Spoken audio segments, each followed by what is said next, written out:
ครับซิลิงครับด้วยครับมาต้องเป็นห่วงเด้อแม่ตอนนี้ทีมกู้ภัยมาหอดแล้วตอนนี้ก็ปลอดภัยแล้วกินหอดแม่เด้อกินหอดแม่ก็พอร้ายตอนนี้นะจนวันมือลูกเลยออกมาแล้ว ชื่ออะไรครับ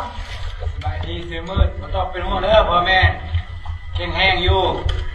มืดกันสิได้หอดบ้านแล้วขอบคุณแม่เด้อเด้อบ่ต้องห่วงนะเอ็มเด้อวันนี้เด้อทีมกู้ภัยมาหาเด้อลูกยังแข็งแรงดีเด้อจนหน่อยลูกเอาไปหาเด้อเอ็มเด้อเพิ่นเด้อเด้อ คำเนออันนี้เนอแม่เอ้ยเมียเอ้ยลูกเอ้ยกูเป็นห่วงพ่อเนอเขามาหอนแล้วมือก็จะออกไปแล้วลูกเอ้ยย่าเอ้ยเนอ